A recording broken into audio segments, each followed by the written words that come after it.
시청자 여러분 안녕하십니까? JTB 아침 뉴스입니다. 전북에는 어제부터 지난 주천 20일, 남원 10.6, 전주에는 7.3mm 등의 비가 내린 가운데 오전에 모두 그치겠습니다. 고창과 정읍 등 일부 지역에는 가시거리 200m 안팎의 짙은 안개가 끼어 출근길 운전에 주의가 필요합니다. 오늘은 흐린 가운데 포근하겠습니다. 현재 기온 7도 안팎을 보이고 있으며 낮에는 장수 14도, 전주 12도까지 오르며 어제보다 2도가량 높겠습니다. 전주기상지청은 토요일까지 포근한 날씨가 이어지겠지만 일요일부터 기온이 크게 떨어지면서 눈 소식이 있을 것으로 내다봤습니다. 더불어민주당 공천 과정에서 잡음이 끊이지 않고 있습니다. 공천 원칙이 허술하고 신인 가산점과 여성 의무 공천도 오락가락하면서 예비 후보들의 볼멘 소리가 이어지고 있습니다. 김철 기자입니다. 군산 출마를 희망했던 김우겸 전 청와대 대변인은 지난 3일 불출마를 선언했습니다. 민주당이 김 전 대변인의 부동산 투기 의혹을 문제 삼으며 불출마를 권고했기 때문입니다. 반면 익산을의 한병도 전 정무수석의 경우 검찰이 울산시장 지방선거 개입 의혹으로 기소했지만 민주당은 별다른 문제를 삼지 않았습니다. 기소되지 않은 김 전 대변인은 하차하고 기소된 한 전 정무수석은 공천 가능성이 커 공천에 원칙이 없다는 논란이 일고 있습니다. 정치 신인 가산점도 오락가락합니다.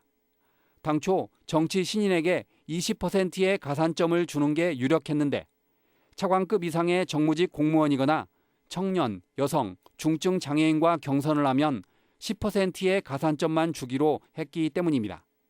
좀 어리둥절하죠. 내가 이만큼 받을 수 있었다고 생각을 했었는데 그러고 보니까 못 받게 됐구나. 이렇게 됐을 때는 좀 당황해하는 부분도 있죠. 당 차원에서 인지도 높은 주자를 빼고 여론조사를 실시한 것도 혼란스럽습니다. 전주병은 김성주 전 국민연금공단 이사장의 단수 공천이 유력했는데 민주당이 최근 김 전 이사장을 뺀 채 타 후보들의 경쟁력을 여론조사로 분석해 지역구에 반발을 사고 있습니다. 중앙당에서 이렇게 원칙 없이 지역 현안을 제대로 파악하지 못하고 지역 상황을 제대로 파악하지 못하고 있는 부분에 대해서 강하게 항의하고 있습니다. 이해찬 당 대표가 약속했던 여성 30% 의무 공천도 감감무소식입니다. 총선이 2달여밖에 남지 않았지만 아직도 민주당의 공천 원칙이 애매해 예비 후보들과 지지자들의 불만이 커지고 있습니다. JTB 뉴스 김철우입니다. 경영 압박을 받고 있는 OCI 군산 공장이 가동을 중단한다는 소식에 협력업체들이 당혹감을 감추지 못하고 있습니다. 군산조선소와 GM 군산 공장 폐쇄로 막대한 타격을 입은 지역 경제가 또 휘청이게 됐습니다. 김진형 기자입니다. OCI는 지난 2011년 군산에 10조 원을 투자해 대규모 태양광 폴리실리콘 생산 공장 5개를 짓기로 했습니다. 그러나 중국 태양광 기업의 저가 공세에 폴리실리콘 가격이 하락하자 2개 공장의 투자 계획을 백지화하고 현재 3개 공장만 가동하고 있습니다. OCI는 경영 개선을 이유로 폴리실리콘 생산 공장 3곳을 오는 20일부터 가동을 중단한다고 밝혔습니다.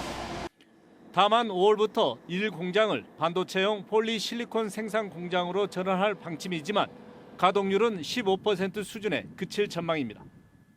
태양광용 폴리실리콘 쪽은 플랜트 중에 P2, 3가 해당하는 게 85% 정도의 자산이에요. 그러니까 15%만 가동을 하게 되는 거고 15%가 대체로는 반도체가 목표이기 때문에. 영세한 협력업체들은 당혹감을 감추지 못합니다. 일감이 끊기면 도산 위기로 몰릴 수밖에 없고 근로자들의 일자리마저 위협받을 수 있기 때문입니다. 살얼음판에 위에 있는 거예요. 눈치만 보는 거예요. 어떻게 가동이 될까 어떤 게 말은 멈춘다고 하고. 11월 12월 달부터 일이 없어가지고 많이 쉬고 있습니다. 외부 쪽으로 지금 문을 돌리고 있는데 그것도 그냥 만만치 않고 지금 상황이 상당히 안 좋아요. 군산조선소와 GM 군산 공장의 폐쇄로 200여 개 협력업체가 문을 닫는 등 지역 경제는 막대한 피해를 입었습니다.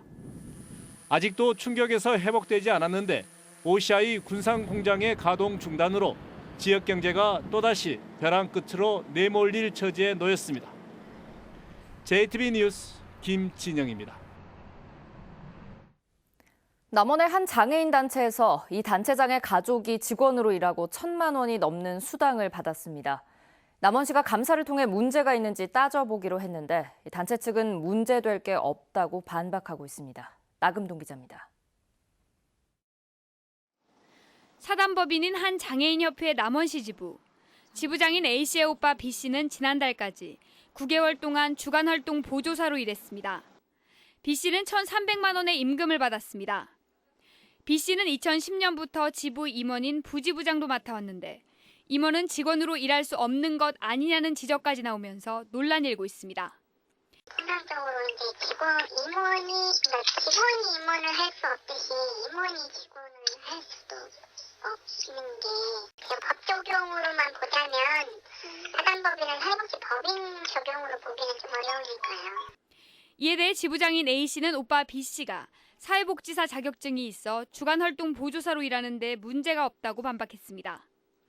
또한 주간활동 보조사로 일하기 시작하면서 임원인 부지부장도 맞지 않고 있다고 주장했습니다. 이미 부지부장으로서 기능은 참여한 치가 5월달부터는 뒤에요. 주간활동을 참여한 그 시점부터는 이미 부지부장으로서 기능은 없는 거예요. 남원시는 자체 감사를 통해 문제가 있는지 따져보겠다고 밝혔습니다. 임원진에 대해서는 저희들이 누구는 된다 안 된다 사전에 우리한테 검토를 받고 있는 사항이 아니기 때문에. 남원시는 최근 해당 단체에 지원한 사업의 운영에 일부 문제를 확인했다면서 경고 처분을 내린 바 있습니다. JTB 뉴스 나금동입니다. 폭력 조직 생활을 이제 그만하겠다는 동료를 무차별 폭행한 폭력 조직원들이 붙잡혔습니다. 이들은 신고자를 쫓아가 2차 폭행까지 저질렀는데요. 그런데 2차 폭행에 경찰 책임이 있다는 주장이 나오고 있습니다. 오정현 기자입니다. 20살 A씨와 B씨, C씨 등 세 친구가 군산 한 폭력 조직에 발을 들인 건 3주 전. 고등학교 선배 강압에 못 이겨 대리운전 등 잔심부름을 하며 끌려다닌 건데 지난 월요일 결국 A씨와 B씨가 먼저 탈퇴하고 싶다고 털어놨습니다. 돌아온 건 무자비한 폭행이었습니다. 제가 나갈 거냐 할 거냐 나간다고 하자마자 지시를 하는 거예요. 이제 그때부터 얘네가 얘네 책임지고 반병신 만들어라 그냥 막 죽여버려라 이렇게 지시를 하니까. 그런데 이들이 경찰에 붙잡힌 후 또 다른 폭행이 발생했습니다. A와 B씨의 친구인 C씨를 신고자로 지목하고 납치해 늑골이 부러지도록 때린 겁니다. 경찰에 잡힌 조직원이 수갑을 찬 상태에서 휴대전화를 이용해 바깥에 있는 동료 조직원들에게 보복을 지시한 걸로 알려졌습니다. 경찰 조사를 하다가 신고자를 받대요. 그 종이에 써져있는 신고자를 조직청장 와서 네가 신고한 걸 안다. 지금 경찰서에 있는 애들이 신고자 이름을 다 봤다. 사실이라면 신고자 관리를 허술하게 한 경찰에 2차 피해 책임이 있는 셈입니다. 경찰은 부인합니다. 누가 신고했다라고 알 수가 없어요. 인적 사항 파악하고 한 10분 정도 아마 걸렸을 거예요. 오랫동안 20분 사용하려는 것은 아니에요. 폭행을 당한 세 친구는 4주간의 치료가 필요한 코뼈 골절, 안구 파열 등의 부상을 입었습니다. 경찰은 24살 폭력 조직원 등 폭행에 가담한 9명에 대해 구속영장을 신청할 예정입니다. JTB 뉴스 오정현입니다. 국내 8번째 코로나 확진자인 군산 60대 여성이 격리치료 14일 만인 어제 퇴원했습니다. 의료진은 에이즈 치료제가 효과를 거둔 것 같다며 마스크를 잘 쓰고 손만 깨끗이 자주 씻는다면 크게 무서워할 질병은 아닌 것 같다고 말했습니다. 하원호 기자의 보도입니다. 지난달 31일 코로나19 확진 판정을 받은 군산 62세 여성이 퇴원했습니다. 지난 10일과 11일 두 차례에 걸쳐 채취한 검체에서 모두 음성 판정을 받아 격리 해제, 그러니까 퇴원이 결정됐습니다. 8번째 확진자인 이 60대 여성은 지난달 23일 중국 우한에서 들어왔다가 지난달 31일 확진 판정을 받고 원광대병원에서 격리 치료를 받았습니다. 의료진은 이 여성이 초기엔 심한 폐렴 증세를 보였지만 에이즈 치료제인 항바이러스제를 투여한 이후 상태가 크게 호전됐다고 밝혔습니다. 요즘 많이 쓰고 있는 항바이러스제 중에 HIV 치료제인 칼리트라라고 하는 약을 확진 결과 나오기 전부터 바로 선제적으로 투여를 했고, 첫 검사에서 음성 판정을 받고 목욕탕과 대형마트를 오갔던 이 여성은 자신 때문에 많은 접촉자가 생겨 큰 불안감을 호소했다고 의료진은 전했습니다. 다행히도 이 여성으로 인한 2차 감염자는 아직까지 한 명도 발생하지 않았습니다. 의료진은 개인위생을 철저히 한다면 감염을 막을 수 있고 설사 감염되더라도 크게 두려워할 필요가 없다고 강조했습니다. 폐렴이 굉장히 심해서 2015년 생각이 났거든요. 굉장히 안 좋아질 수 있겠다. 그랬는데 임상 경과는 굉장히 좋은 것 같습니다. 그래서 전에 메르스 때 또 사스 때 그런 사망률은 아닌 것 같고 계절 독감 정도의 한때 자가격리 대상자 89명을 포함해 148명까지 치솟았던 감시 대상자도 대부분 해제됐습니다. 도내에 남아있는 자가격리 대상자 17명 가운데 16명은 13일에 나머지 1명은 17일에 자가격리가 해제될 예정입니다. 도내에 남아있던 확진자가 완치돼 퇴원하면서 이제는 막연한 불안감을 떨치고 차분히 일상으로 돌아가야 한다는 목소리가 나오고 있습니다. JTB 뉴스 하원호입니다. 코로나19 사태 때문에 시민들이 외출을 자제하면서 자영업자들이 큰 어려움을 겪고 있습니다. 전주 한옥마을 또한 관광객이 급감해 울상인데요. 한옥마을의 일부 건물주들이 임차인과의 상생 차원에서 임대료를 인하하겠다고 밝혔습니다. 보도에 송창용 기자입니다. 사진을 한지에 인화할 수 있는 상점입니다. 한옥마을의 추억을 한지의 독특한 질감에 담을 수 있어 인기가 높은 곳입니다. 하지만 코로나19 때문에 올겨울 손님은 예년의 30% 수준으로 급감했습니다. 높은 임대료가 그 어느 때보다 더 큰 부담으로 다가왔습니다. 방학 기간이기도 하고 개강 전에 여행도 많이 오는 시기인데 지금 한옥마을 비수기 때보다도 사람이 더 없을 만큼 많이 줄어있는 상태예요. 자영업자들의 어려움이 가중되고 있는 가운데 한옥마을의 일부 건물주들이 통큰 결단을 내렸습니다. 코로나19 때문에 어려움을 겪는 임차인들을 위해 임대료를 한시적으로 10% 이상 인하하기로 한 것입니다. 이 어려운 시기에 함께 고통을 나눌 수 있는 어떤 극복할 수 있는 기회를 주어서 조금이라도 마음적으로 서로 여유가 생기고 서로 정이 넘치는. 임차인들은 조금이나마 시름을 덜 수 있게 됐다며 반겼습니다. 30% 정도밖에 매출이 안 나온다고 봐야죠. 근데 이제 건물주께서 그런 고통 분담 차원에서 임대료를 조금 조정을 해주신다는 부분에서는 너무 감사하죠. 전주시는 임대료 인하가 원주민이 떠나는 젠트리피케이션을 막고 나아가 음식과 제품, 서비스 질의 향상으로 이어질 것으로 보고 다른 곳까지 확대하는 방안을 추진하기로 했습니다. JTB 뉴스 송창용입니다. 고창에서 서울까지 조금 더 편하게 갈 수 있는 고급형 우등버스가 도입됐습니다. 아름다운 삶의 마무리를 돕기 위한 웰다잉 문화 조성 사업이 남원 시민들에게 좋은 반응을 얻고 있습니다. 주희인 기자입니다. 고창과 서울을 오가는 시외버스 가운데 절반이 고급형 우등버스로 바뀌었습니다.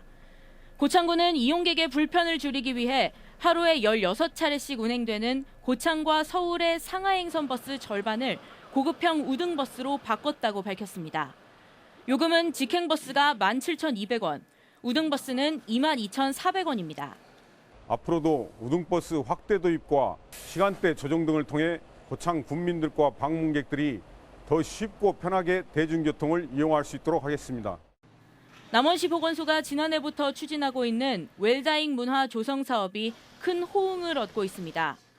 보건소는 연명의료 중단 의사를 문서로 밝히는 사전 연명의료 이양서 신청자가 500명을 넘었다며 국민들의 관심이 높은 만큼 앞으로도 웰다잉 교육과 캠페인 홍보 활동을 실시할 예정입니다.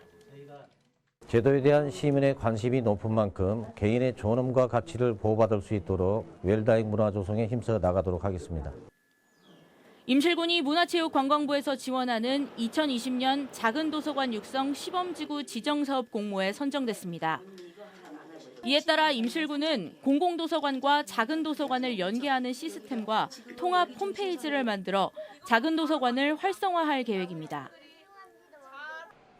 코로나19 감염을 예방하기 위해 실내 수영장이 다음 달 1일까지 임시 휴장에 들어갑니다. 순천구는 확진자가 계속 증가하면서 구민들의 불안감을 해소하기 위해 휴장하기로 했다고 밝혔습니다. JTB 뉴스 주혜인입니다.